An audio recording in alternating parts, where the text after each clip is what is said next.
Good evening. I'd like to call to order the Education and Planning Committee of September 3rd. And our first order. Thank you.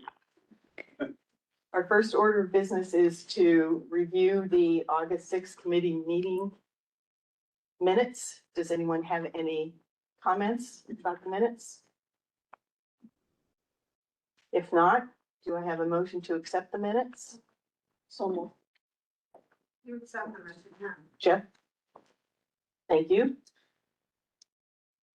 For the next order of business, Dr. Urbatus will give us her enrollment report update.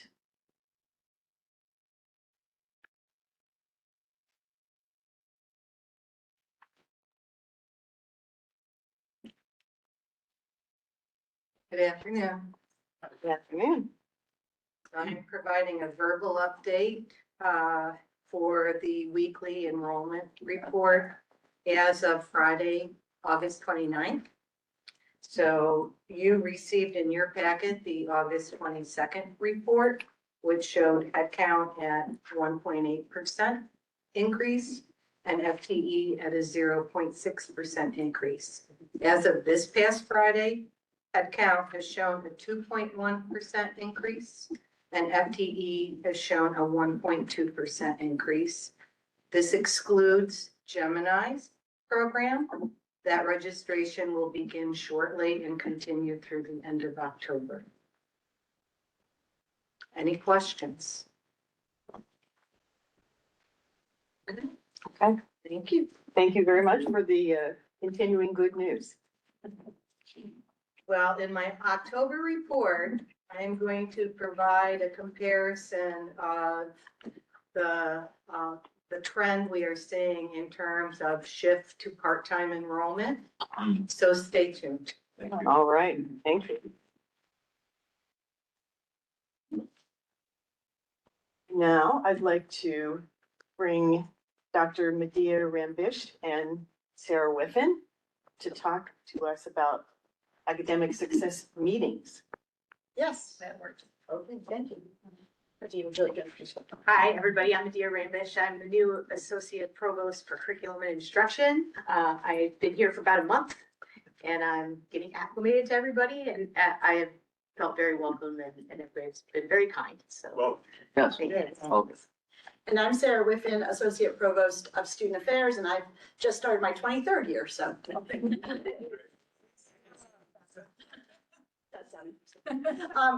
Today we wanted to talk through our presentation that we originally built for faculty to use with our newest students last week. And we wanted to show you how we are setting students up for success from day one, emphasizing the alignment between the mission of student success, retention to persistence. So every new student is introduced to the expectations through these sessions. And you may recall that we have an online orientation that runs pretty much all summer and throughout the student's academic career. They can always go back to it. But we also host live sessions in which we ask students to come and we often connect them with the faculty. This clearly helps students understand their academic and community responsibilities. And the takeaway that we were trying to get students to understand is that it's structured touch points to build a foundation for academic success. Because of all the renovations in the gym and the auditorium and stage 14, this year we had to offer live WebEx orientations that students got to come for. And so the purpose here was really to start that foundational connection with the faculty. And we asked the chairs to go over this with all of the faculty at the department meetings.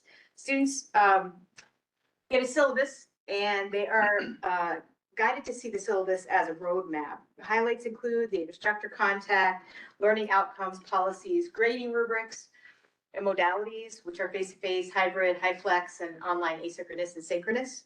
And the takeaway is that it ensures transparency, reduces confusion, and creates consistency across college. The next is expectations and integrity. So clear communication about attendance, cheating and plagiarism, grading, and classroom norms is stressed. And the takeaway is that this builds a respectful, engaged learning community. Early alerts.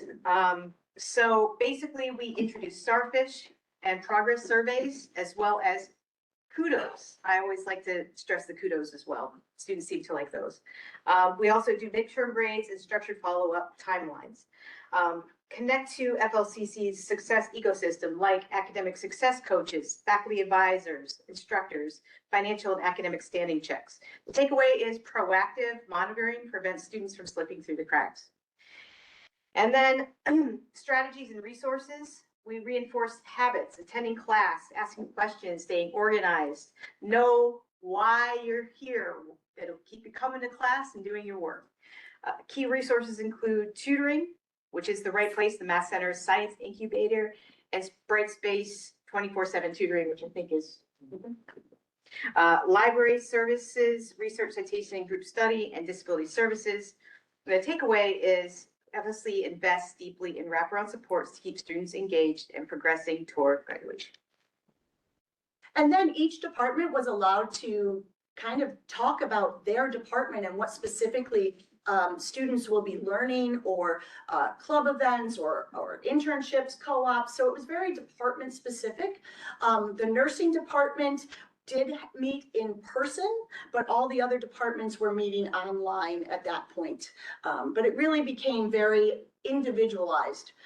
And then students were brought back together where they could have conversations with us if they still had questions. This year, the other piece that we did with these department specific programs was we aligned it with a student affairs professional, because we realized that sometimes running the show on your own and trying to watch the chat or trying to answer a student's question could get complicated. So we had a student affairs professional along with the faculty leading these department meetings. And I think it went really well. We heard very good feedback from students, but more importantly from our counterparts in the faculty.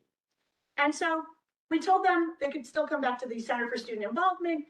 We got all their questions answered, or at least hopefully got them all answered. And then we asked them very quickly, did that day give them what they needed and what they expected? And we're still crunching all of that feedback. But overall, students were very happy with their experience here at Finger Lakes to get them started. Thank you. Any questions? Yeah. Quick question. I'm George Cushman, Yale. There's so many terms that are new, changing, high flex, et cetera. It almost feels like as a student, particularly an adult student coming in that hasn't been in where things are changing so much since COVID. Get a glossary or something. How do you adapt for all the changes in language that they're gonna have to learn? Right, so I believe that we have now new definitions of each modality, and I'm not sure where they are located for students. So we proactively have been pushing those to key offices, as well as I believe on the website, we are trying to renovate kind of where students will go. Our new student orientation truly worked on the language piece, right? So we talked about breaking down acronyms or what these definitions might mean. And one of the pieces we heard last year was our technology. It's very confusing. What's Brightspace versus Starfish versus what have you. And so we did offer 3 tech talks where we just worked with students, pretty much about 3 of us to maybe 10 students online. We really broke the technology down, which helped with those language and acronyms and such. So we're still working on how to get it all balanced, but we're trying to do it in locations where students will know. So FYEs or FYSs are also trying to build that vocabulary and so students can understand. I'm still building mine from FLCC abbreviation. Yes. To follow up on Trustee Cushman's question, the board would also like to have some access to those resources as well. So we're using the correct terminology. I did speak to Dr. Ortiz about this a few months ago, and she promised she would help us out. Thank you. I just had one. You referenced the alignment of a student affairs professional. Is that a staff member, a volunteer? Who would that be?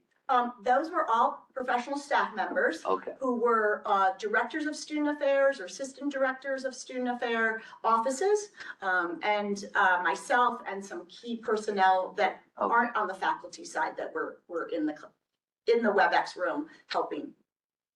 Terrific. Thank you. Thank you. Thank you to both of our assistant provosts. And Jennifer Parsons, we have a first read on an anti-bullying policy update.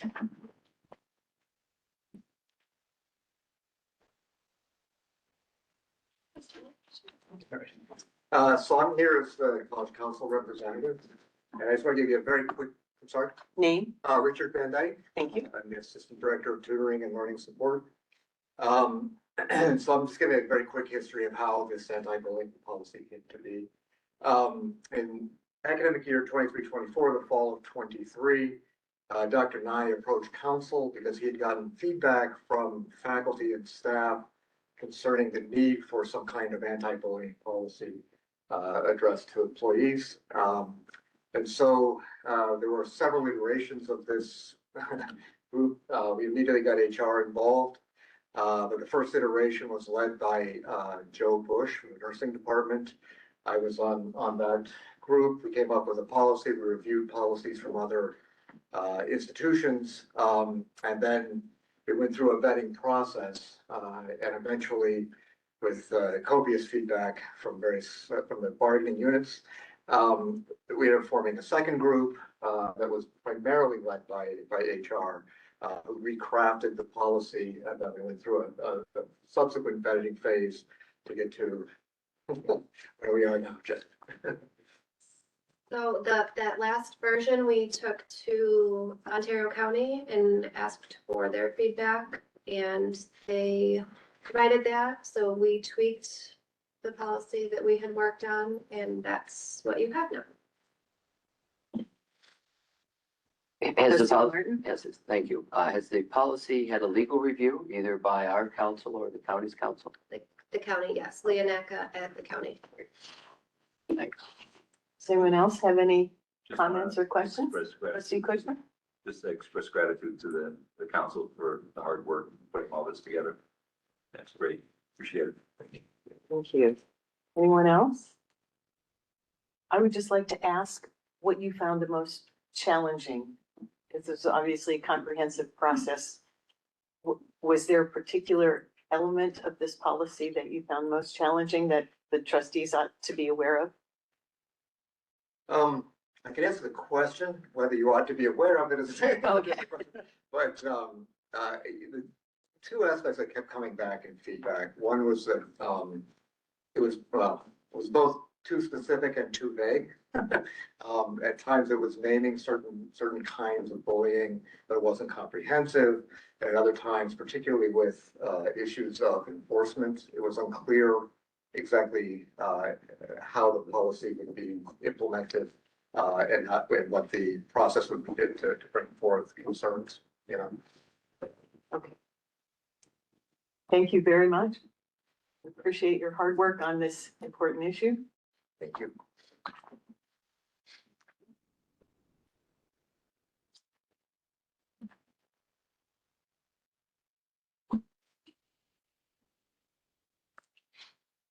Back to Jennifer. Yep. Yes, sorry about that.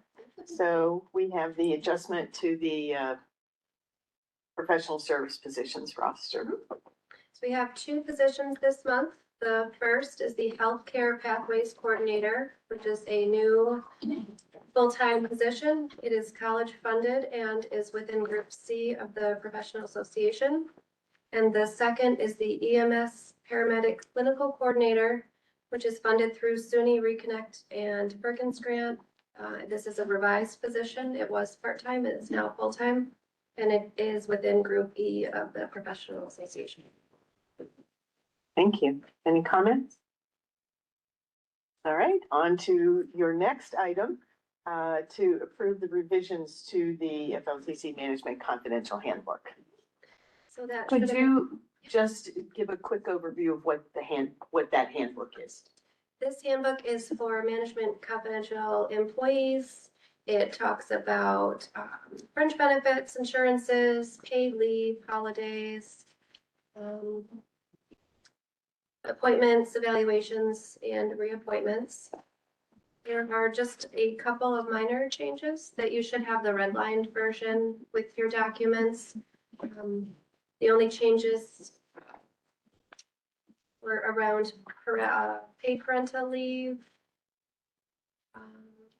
the years of service, additional days after 12 years, and we changed sick leave and annual leave to be used in hourly increments rather than half day, full day to align with the PA and CSEA contracts. And we added in a new title that falls under management confidential that we hadn't had the past time that the handbook was updated. Any comments on this?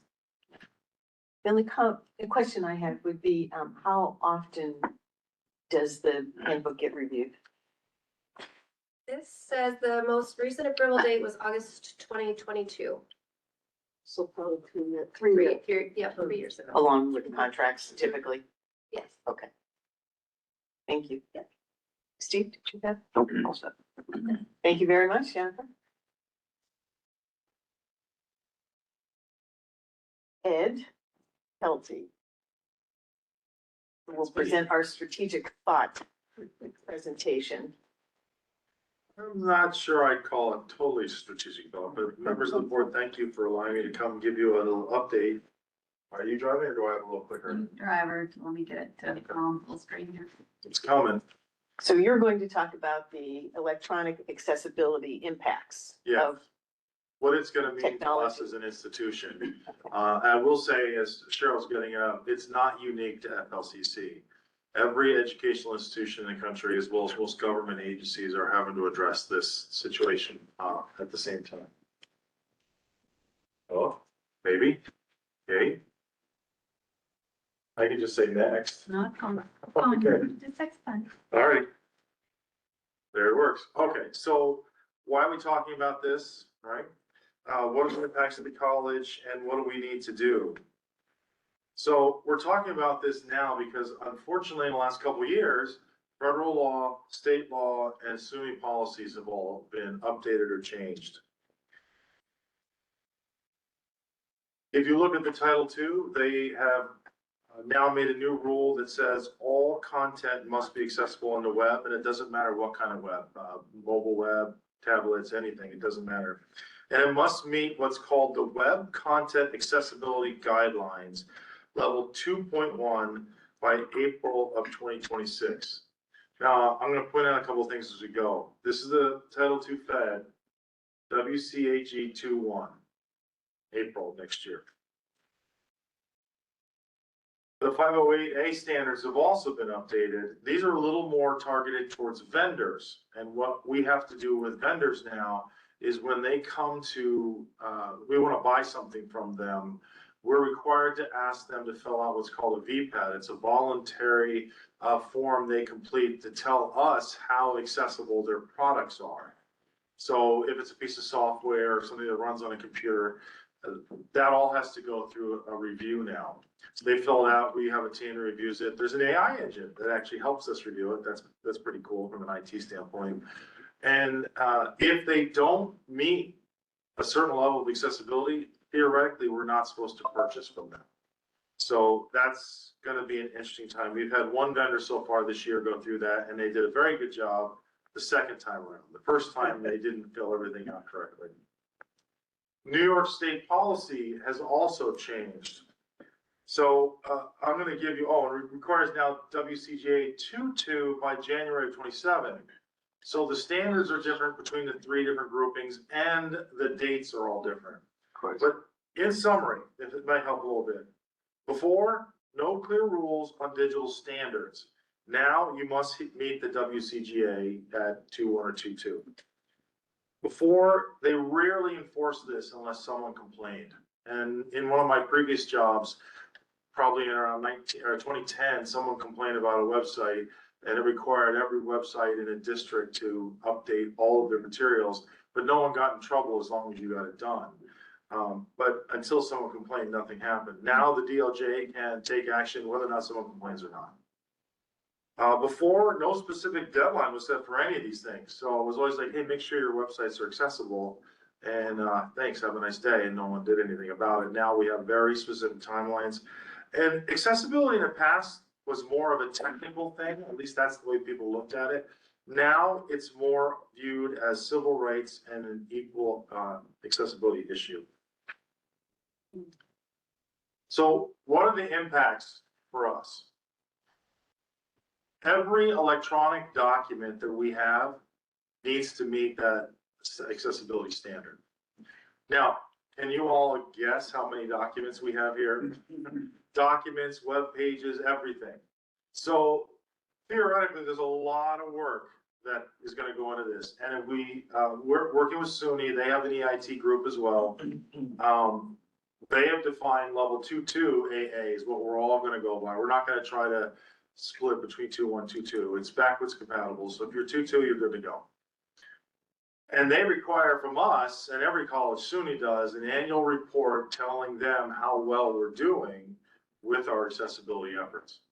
So those are the, I'd say simplistic, but those are the two direct points. And so, well, I gave a similar presentation on opening days to the employees. The next slide is, what does that mean to me? All the employees of this institution. So let me ask all of you, do you ever edit web pages anywhere relevant to work? Do you create any electronic documents? Do you write an email? Probably so, right? We're all doing that. Do you create course content in any way, shape, or form? Or are you involved with purchasing any software? And if that's the case, you'll need to follow those standards, which pretty much means every employee of the college will need to learn about that. Now, I'm going to tell you about some of the other things that we're going to do to help the folks to do that and make it as easy as possible. And I'll give you one really simple example. Microsoft has some tools in Microsoft Office, which we all use as employees and a lot of the students use as well, that will automatically tell you if your document is accessible or not. So it's kind of like when you do a spell check or grammar, it does a little red underline and those kinds of things. This pops up a teeny message at the top of your page, which is hard to miss because every time it pops up, your whole page jiggles up and down a little. I'm not sure if that was intentional or not, but I tried it. And the very first time I turned it on, I realized my signature was not accessible. I thought I'd be cute. I put my vacation schedule in a color. Not everyone can read colors. So I had to immediately change that. It popped right up and told me, hey, you're not accessible. You need to fix that. So we're going to be deploying that for every college-owned system in the next probably 30 days or so to help people out in that respect. And so that's one real simple example. Just so everyone's aware, we have an EIT group. If you've ever logged into our employee portal, it's on the employee portal under groups. It's called EIT Accessibility Team. We're going to have a lot of communication coming out through the fall about what EIT is for Finger Lakes, what everyone has to do. Oops, went too far there. Workshops for faculty, instructional design, and the instructional designers are already ramping up on that. We have one faculty is going through faculty fellow training through a set of courses that SUNY procured for that specific reason, and then they'll come back and help all the faculty here and the instructional designers know what they need to do. We'll provide, again, training for everyone, and for the most part, the other thing we're asking for is for folks to get involved. You're going to get involved whether or not you want to or not, but we're setting up the EIT site so as we do updates, people can self-subscribe to that and get updates about what's happening around the college relevant to the accessibility work.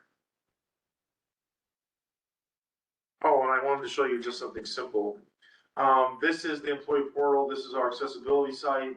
This isn't in your packet because it would be a little messy, but just to give you an example, we have lots of team members. I believe there's a total of 36 right now across 7 different teams, classrooms, digital content, general libraries, procurement software, and websites. Every one of those has a lead, and these are the lead. Beth and Robin are in the classroom. Jeff Dugan is for digital content. Sarah Moon, of course, is library content and so on. Chuck Woods, in marketing, our web developer, he's the lead of all the websites.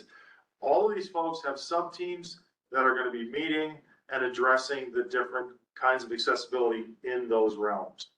So that's going to happen all through the fall and spring, and then pretty much forever, but hopefully on a less often basis as we get caught up. So I actually forgot to say, there's a bunch of resources already on the page too. A couple of them are really good. We have our own resources. We have a whole bunch of SUNY's put some time and resource behind this. A lot of different accessibility things. One of the things I really like is SUNY has purchased training for every employee in the SUNY system through DQ. I say DQ, I'm not sure how they pronounce that sometimes, but that university has a special set of training tools just for us. And we're going to be recommending 2 or 3 foundational trainings for every employee, which I'm sure they're just going to enjoy with all the other training we do every year, right?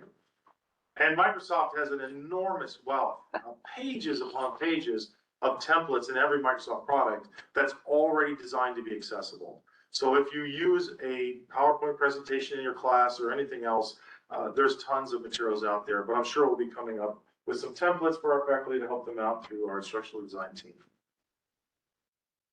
So a few things, right? We're going to be deploying those tools through Microsoft and all of the items. We're going to be reviewing software. There's several pieces of software right now that'll scan our world, our electronic world, and come up and tell us if there are any accessibility issues, as well as in many cases help us fix those issues. So it's not like, oh, I have like 1,700 documents because I've been here. How long? Wait, Cheryl, how long you been here? 15 years. 15 years. I won't even ask Carol. I know a little longer than that. We're not going to make everyone fix their documents, right? That's not realistic. But we can, if we want to, note documents as archived. So I'll give you an example of archive. If you have social media posts that are from this moment in the past, you don't have to go fix them. But because they're old, they're out of date in many cases. If I have a document that I created for a meeting 2 years ago, and it's just sitting out on our server somewhere, we're going to mark that as archive. Now, if I have to revitalize that, then it has to go through the whole process. I have to make sure it's accessible. So those are a few examples. We're going to be, again, going to templates training, lots of ongoing communication, and in the near future, doing the creation of the SUNY report. I have to be honest, I'm not sure what that's going to look like. I've seen the one we did about 4 or 5 years ago. I think it's going to be a little different now because the rules and guidelines are much different. So this is a self-report. Self-report, Okay. yes. Much like in December, I gave you all a GLBA report. Here's how we're doing with some security and things like that. It's a self-report we keep. The GLBA we keep here, and if someone asks for it from the feds, we give it to them. But in this case, we submit it to SUNY. Do we get feedback from SUNY? Oh, I'm sure they'll give us feedback. I actually was asked, and I'm part now of the advisory team. There's a core team at the SUNY level. There's about 8 or 9 of us that help facilitate EIT. They wanted a CIO on it, and there was a CIO who's retiring from another school. And so they asked if I could sit on it. I wasn't sure how to take that, but I figure better to get involved in the middle than have it done too. So I'll say that in the next ways. So with that, I'll open the floor to any questions. Certainly. What does that mean for the Board of Trustees? Yeah. I believe it means the same thing. So your agendas, Penny, I think they're already accessible, but if you create materials and if you're using our systems, then you're going to have that Microsoft system turned on for you. You're going to see if it's accessible or not. I don't know how much multimedia content you create for us. If it's not for us, then I don't have to worry about it. I guess I respond to FLCC.edu emails from my personal account from time to time. So do I. How's So let's think of the reality of the accessibility. And here's a really simple one. And I learned this years ago because one of my team members, I asked him to look at something and he said, well, I don't see it. And I go, well, have it highlighted in red. And he goes, Adam, colorblind, I can't see red. I was like, well, So I don't ever really do much in red anymore. It's always bold italic. So if you're responding to an email, the biggest thing you would probably have to do is if you include a picture, in theory, you're supposed to click on the picture and add an alt tag. So you're describing what the picture is. Beyond that, just don't use a bunch of crazy colors or shades of gray that are really light, and you'll be fine. Reverse colors. I usually work off of the black background, white type. That should be fine. That's high contrast, so that won't be an issue. Right. It's where you get into, like I ran a test on one thing, and when I scheduled a meeting in WebEx, there's a little gray bar that says, don't do anything below this line. And it's a light gray, and boom, popped up and said, that's not accessible. So we have to fix that, the things you might not realize. High contrast, you're good. Thank you. Anybody else? I do. Oh, Yes. Okay. And you may have covered this, but the purpose, the objective, or the why this is happening? I mean, it's because we're a public institution? Yes, Okay. we receive public funds, and because of that, we are required to meet those accessibility standards. Okay.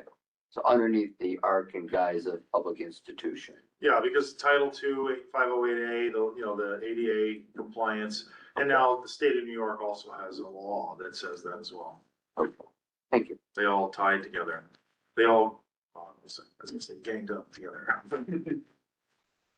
Trustee Did you have a question? No, I was just, we're here as obviously as an educational institution. But just wondering who else was surprised at local governments? It should, in most cases, because almost everyone has to, governments have to apply the 508A. And I'd have to go back and read the New York state law, but I believe it said government agencies. It wasn't targeted towards like higher ed. Not, Yes, it's all. not-for-profit agencies? If they take public funds. So if they get a public grant, Yeah. federal grant, county grant, Yeah. state. They're gonna have to. Now, I will say, the hardest part of this is going back in time. Anything that we consider still active that needs to be fixed. Anything going forward, as long as you're using the right tool set and you learn the mindset, it won't probably much of an issue. A year from now, it'll just be, well, everyone's just using the right colors and everything because they're used to doing that. We've had to learn those kinds of things for as long as I've been going to school and working at college, so. I have a question. When we have, say, guest lecturers or people coming into classrooms who are doing presentations or speakers. Right. Does that apply in those instances as well, if they're going to provide materials? I would assume so. It does. Cheryl, It does apply in those cases, however, you do have to game out a little bit, like, in what way would it be shown that we're not compliant? right, So if someone came in and showed a non-compliant PowerPoint, and theoretically someone could make a complaint, then that could be problematic. But more importantly would be that in our planning process and in the report that Ed's referencing, that we have a plan for how we would manage something like that. So what guidelines do we give to guest speakers who come in? And that's the real. we're gonna, that one of those groups that I showed you earlier is gonna probably have to come up with a little document that says, hey, we're really excited for you to be a guest speaker here. By the way, we're compliant with the following kind of things. Could you make sure? And matter of fact, there's probably, by that time, we'll probably have a tool they can run their presentation through it and check it. And there's a lot of like standard operating procedures that you Yeah. want to make sure are in place. Mm. This isn't really that fundamentally different than anything else we would do in compliance. Yeah. But it's sweeping in the backwards and in setting up the structures. Once it's in place, it's fairly pro forma that you have those SOPs in place. The other thing you want to remember is that there is some really good intentionality here because all of this is framed around accessibility, and that's what our mission is. Our mission is accessibility. And from a teaching and learning perspective, anything we can do to make our teaching more accessible and to make learning more probable, that's fully within our mission. So unlike some moments of compliance that I will step back, this fully aligns with our mission. Yeah. That doesn't mean it won't be a busy year getting there, but it is very much in the best interest of our students, of our community members, and we have a lot of good tools to help us do it, which is very helpful. Yeah, I mean, if I could, a couple of other examples that might help. Our primary webpage, our whole website that the marketing department just migrated to the new T4 about a year ago, that's already WCAG 22 compliant. The employee portal itself is already WCAG 22 compliant. The pages in it that I and others make may not be fully accessible, but you click one button, it immediately comes up on every page and tells you, oh, hey, you didn't put an alt tab on that picture, you gotta do that. So it's not hard. The thing that struck me and scared me the most is there's probably 30 or 40,000 student web pages for programming classes that have been sitting around for many years. And I thought, does that need to be accessible? And I asked, and yeah.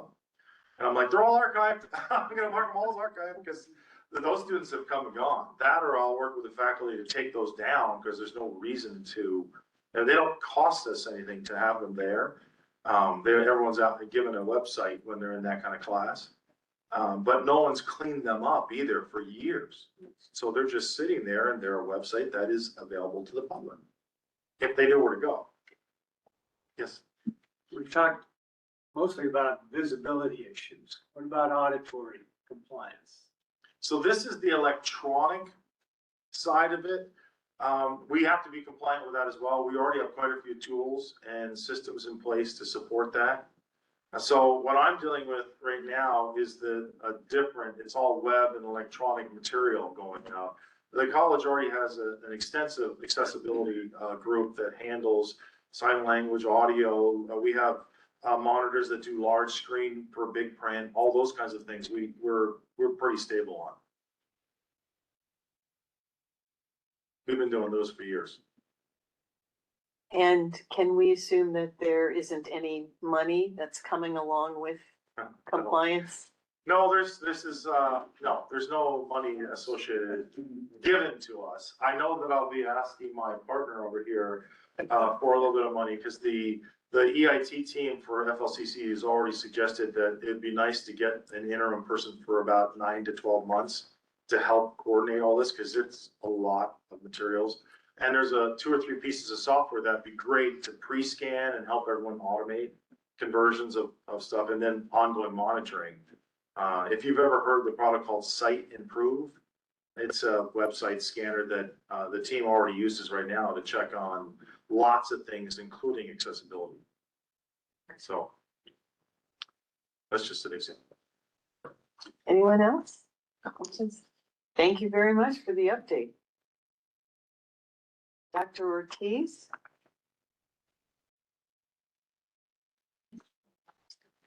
SUNY and regulatory compliance activities.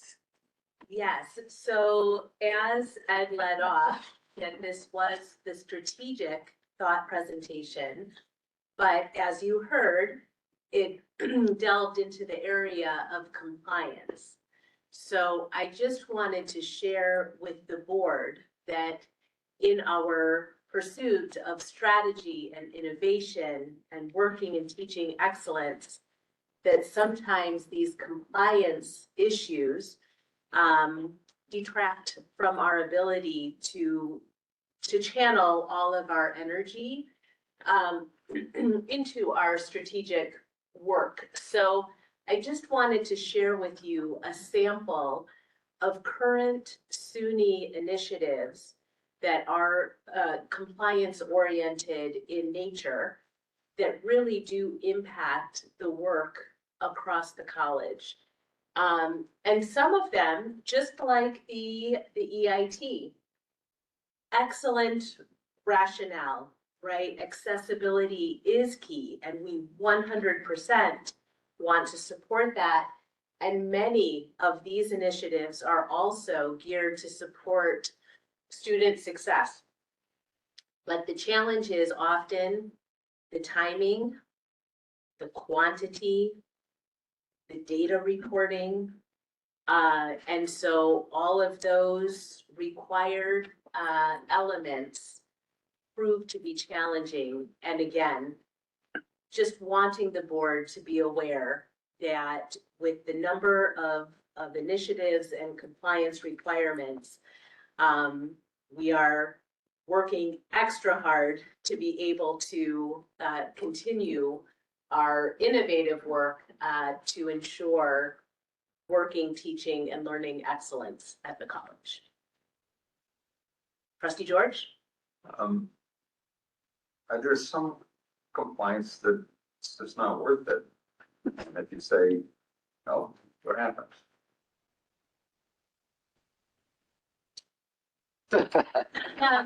I don't know that for any of these that are listed, well, for these that are listed, I only included those initiatives that are not opt-in. So in other words, these are the initiatives that SUNY is requiring engagement in and with. So I don't know that we have the option of opting out of any of these. I mean, What the consequences are. I have been known to say that there's not a SUNY police, right? Like they don't send police officers here to arrest us. And I do say that sometimes because there's sometimes real panic around getting these things done. The turnaround is extremely tight.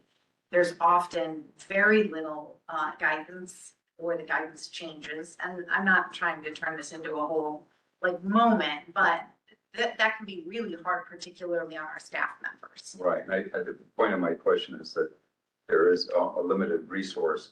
And, and, you know, even if we did something all eight, do we prioritize these in some way? Because there's some, you know, are less worthy and some of them are more worthy. And we do, when necessary, ask for extensions. But just as you asked with the previous, there is not typically any monies attached. And so, for example, under SUNY compliance, the homelessness, the SNAP, right, Title VI, transpo, veterans, voter reg, there's a whole plethora of liaisons and activities and reporting that is expected, but it is not additionally resourced. I was told there was a SUNY jail, by the way, by some folks when I first got here. But I can just think they would have locked me in it already. Yeah. I can give you an example of one really trivial one, if you'd like. The SUNY print initiative. We were supposed to deploy a print monitoring software here that cost us money to set up. And when I got here, I asked, we using it for anything? And it was no. And we already had a print monitor that is used by the print shop. So I just said, well, let's see what happens. And I actually got an email about 6 months ago. Hey, are you gonna do that? And I said, we're busy right now and I'll let you know. It was kind of my response. But that one is not like a lot of the ones that Laura has up on the screen. It's not probably an opt-out for what I did, but it was so small, they're not gonna, Right. do anything. I'm not trying to be quickly, I'm just No, I I know think it's a updating fair question. sometimes there's some things are more equal than others. Maybe in a little less prickly way. Who reads all this stuff? I mean, if every college is doing this in the SUNY system, They do have a well-resourced staff okay, that reads and responds regularly. I would agree with that, seeing how many people they brought online at the SUNY system for EIT. Yes. Their budget It's huge. overhead Really, on really. a lot. We've gotten no money. for Yes. it. Yes. I don't know that we can appropriately judge whether or not they're appropriately staffed or not staffed. But they do seem to have staff around the initiatives. And there isn't necessarily sort of a counter conversation about what these asks mean for our not expanding infrastructure. I appreciate it. So again, it was just as an awareness that some of these items, can detract from our important strategic work. But we are doing our very best to prioritize and respond accordingly. Glass half full, thank you. Thank you. Thank you very much for enlightening us on the situation. And it certainly does impact our strategic work. Indeed. So if anyone has any other thoughts, speak now, otherwise we will adjourn the meeting. Motion to adjourn? Trustee Assels, second. Trustee Geis, seconded. All in favor? Any opposed? Meeting adjourned. Thank you, Trustee Mahalik. Trustee Astle. Okay, Mr. Chairman. Call the Finance and Facilities Committee meeting for September 3rd to order. And start by asking if there are any comments or questions on the minutes from the August 6th meeting.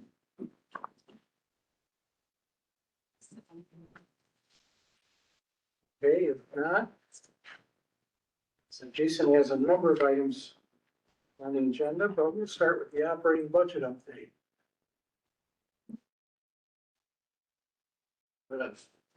It's in PDF, but it's challenging to read today. So, these are our results through July 31st, 2025. Tuition, we're up from where we were budgeted. I think you can just show the first, yeah, there you go. Nice. So we can zoom in better now, so. Tuition, we're up. We had an increase in our FTEs over the year from last year. Also, our summer tuition remains strong from where we were last year. So we did see an increase about 200,000 in our summer tuition. So that's why our budgeted numbers versus our actuals are higher. Our sponsors contribution, we did receive the 150,000 in August here. So that number will be revised here in August. And then we continue to see miscellaneous revenue will come up a little bit higher in August because of accrued interest that we have from our CDs, from our idle cash that we're holding in CDs and taking advantage of the higher interest rates right now. Questions on revenue? As we go down to expenses, salaries and benefits, as of the end of July, we were at 85% for salaries and benefits. We did end August around 95% of salaries and benefits from budget. So we do have some vacancy savings, as we've talked about in the past. Faculty hires, we had some retirees throughout the year, last year, that attributed to some of the vacancy savings that we're seeing in our budget. But we did hire and fully staff our faculty positions in the new year. Minus a few nursing positions, but we're working on those. And equipment, supply and expense. Supply and expense, we do still need to book our bad debt reserve. That will be booked as we close out the year. Utilities will be a little bit higher than where we budgeted, just because of increase in expense there for utility costs that we're seeing from RG and stuff. So excuse me, bad debt will fall underneath line 43. Yeah, supply and expense. Okay. Yep. Yeah. I would anticipate probably another 800,000 in that debt reserve there, so.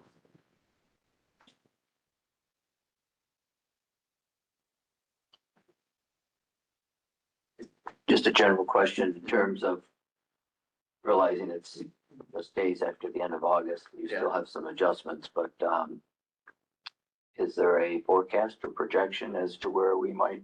We will most likely add to our fund balance, this year. Okay. I'm anticipating probably adding about $1 million. But if we will, I still need to work through some year-end adjustments and items, so. And above on the income side, you already applied the 2.7, 2.8 million, 2.7 million? Or you applied, or as a budget? As a budget. As a yeah, budget. Yeah. So. I'd anticipate that. Great. Not to have to use any fund balance in the current. Good.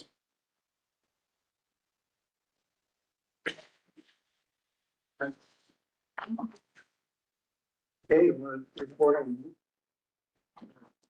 Everything reporting? Yep, so, the package that was in your, or the sheet that was in your package, was just our capital request plan, for 26, 27. We have that. These are what we submitted to SUNY, to get SUNY match dollars, for this.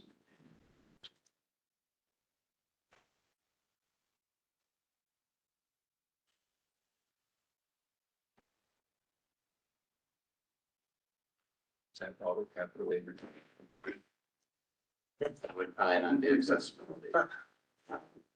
So I think I saw the note on the bottom that said it was accessibility issues on it. So so mechanical, electrical equipment upgrade, 500,000 there. And then the space renovations is the other 500,000. This is the 500,000 that the county sets aside as our CIP dollars. That would be $1 million. The spring conservation horticulture facility, this number has been revised since we published this. We're up a little bit higher, about 20, it'd be about 27 million there that we'd be asking for in this current year. We had split it in multiple years, but we might as well ask for it all this year, just to make sure that we do get that project in place. We had 6 million ask last year, or $3 million ask, 6 million in total for that project. Update in technology, equipment and vehicles. This is utilizing part of the restricted investment dollars from the county, and receiving matched dollars for the state. So it helps with our computers, equipment in the classrooms, and also just our maintenance vehicles.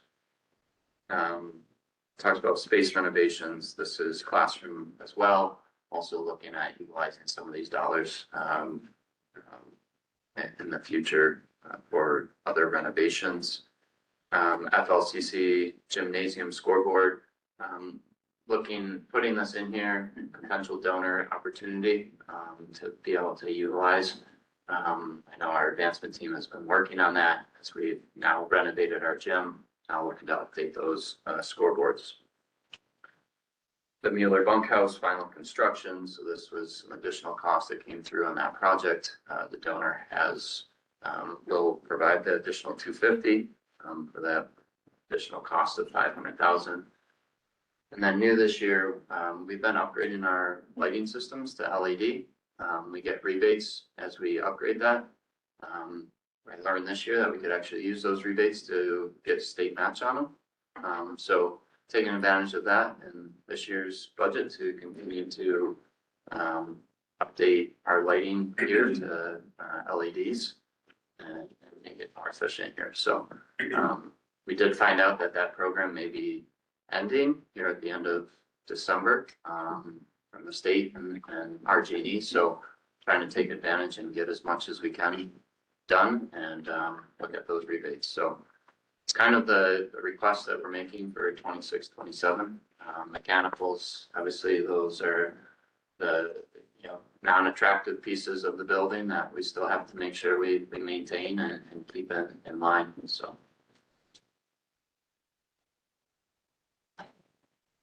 So it looks like with your adjustment on the horticulture, about 50 million, asking about 25 from the state in round numbers. Yeah.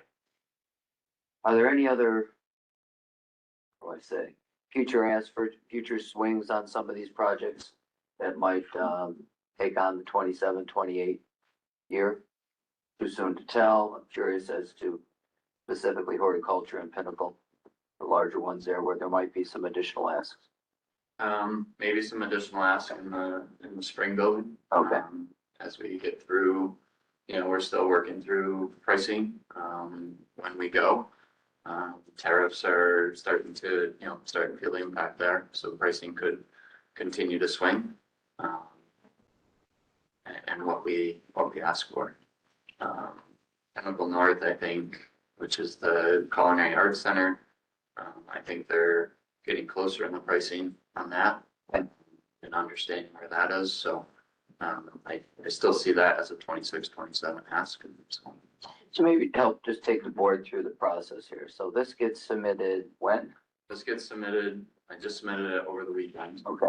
It gets submitted to the state, or SUNY, and then we have through the month of September to update the numbers, put together project action forms and go to the state for additional review by the end of September. We need all resolutions and things attached by December, in which then it gets presented to the state in their budget process for approval hopefully by April 1st. And at that point, we can start acting on some of these projects that would put place and utilizing these funds that have been approved. And then we start the whole process over, continuing to plan. You know, we have a 5-year, 6-year plan that we put together, looking at space renovations, equipment, things that need to be looked at, roofing or roofs, and other projects that we may be taking on as we look at our facilities master plan. So really just trying to plan and utilize, you know, that state match while it still exists. So.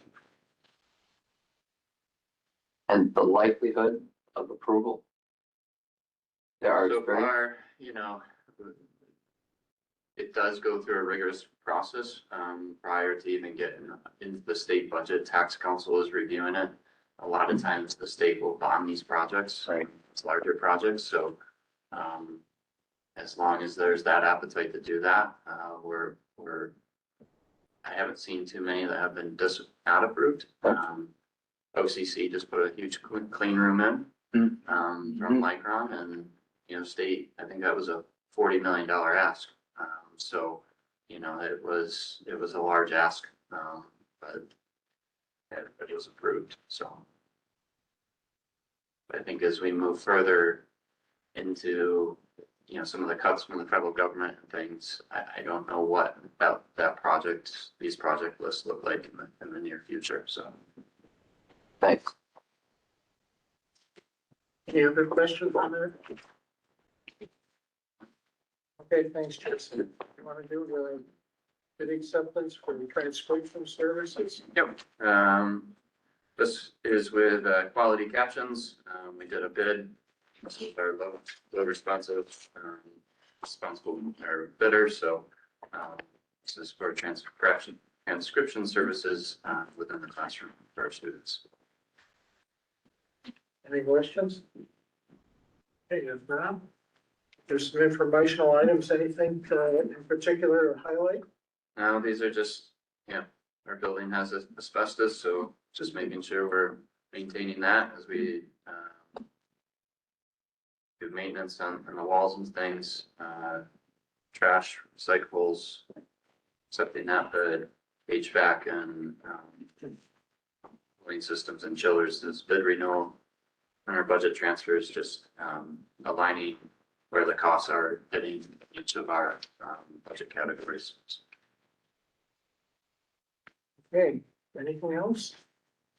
Audit starts in December, so I have a few months to figure it out and hopefully get a clean audit opinion and work through that, so. So we'll keep, in our Director of Facilities and Grounds, we're still on the search for that position. And controller position is open and we're searching for our controller as well, so. Hopefully fill those positions this month. So. Okay, very good.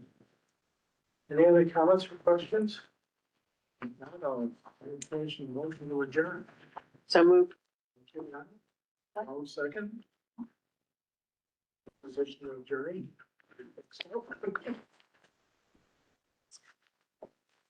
You're gonna take a little. I'd like to call the September 3rd Board of Trustees meeting over. Anyone?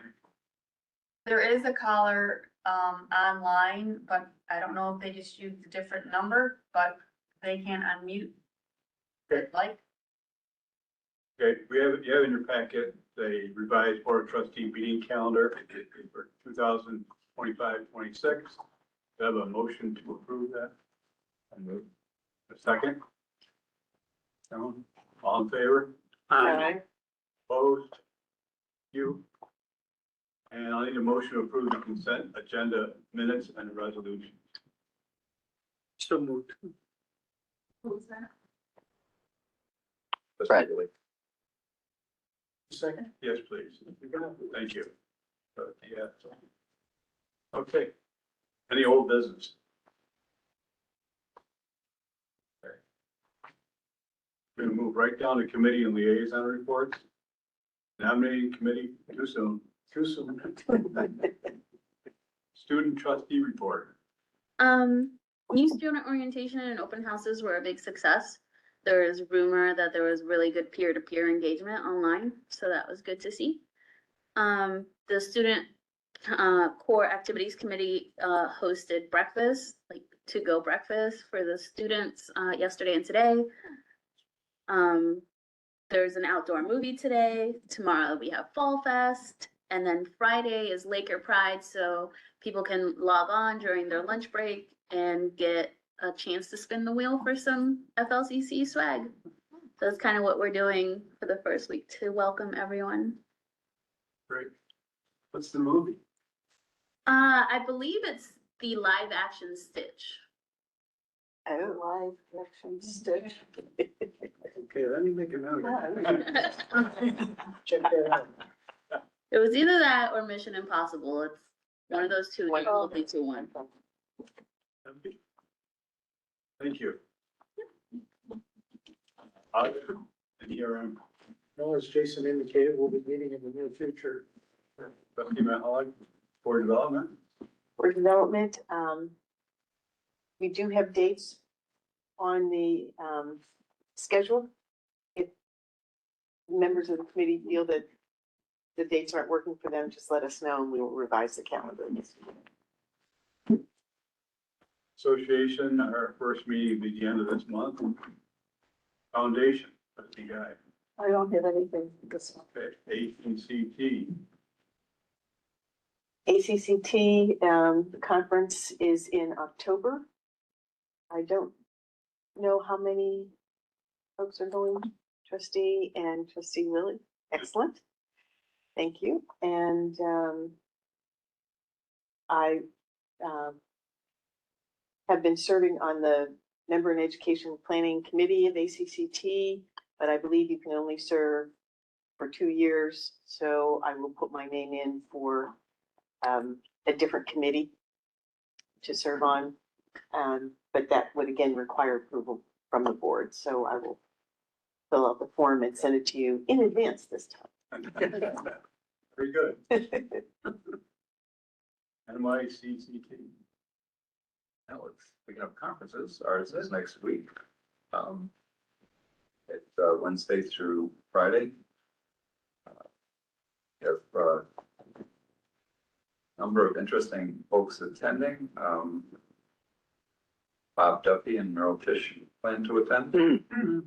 I'll believe it when I see it. And Bob Tish is asked to speak on Wednesday.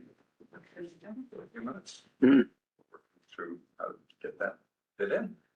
We also have, quite a few of the board members of the CUNY, as well. And we have, roundtables where, we have actually a session that will involve both the CUNY provost and, our new vice chancellor. For CUNY. I think that's gonna be real interesting. Two systems on mission. And we'll be doing some other, we do have Dr. Phelan from Michigan, who's written a book on governance, that one will be, the attendees will be getting a copy of, and he'll be speaking. And Rose Mercier, who we've been working with quite a bit from the governance coach out of Canada, has been really terrific in helping ground us in good governance. Will be speaking early on, and then also doing a kind of discussion with Dr. Phelan, because she actually helped to straighten this college out with governance at one time. So very, very exciting to see what comes of that. Governance is a big issue for us, as is advocacy, and we'll have a nice session where we'll have somebody from ACCT, the government relations person from CUNY, the government relations person from SUNY, and NYCCT's government relations person, which is from Parkside, and the individual's name is Evan Stavisky, if that's familiar to anybody. His mom is the Senate chair for the Higher Education Committee. So it's really, an AI, we'll be getting into phase 2 of AI and how that rollout is going across the system, from what we did last year with Town Police. So that'll be back. We actually have an employer who also speaking out again on that. So a lot of exciting stuff. Should be a good.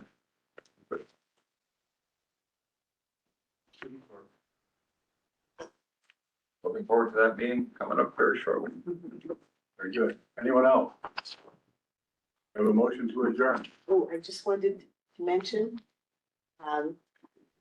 there is an article in the New York Times, August 17th, Sunday, entitled "Hitting Close to Home, President Trump's War on Higher Education was meant to punish elite schools, but the nation's 1,100 community colleges are suffering some of the worst collateral damage." So if any of you are interested, you may want to take a quick look at it. August 17th. Motion to adjourn. So move. I'll second. All in favor? Aye. Aye. Thank you very much. Yeah.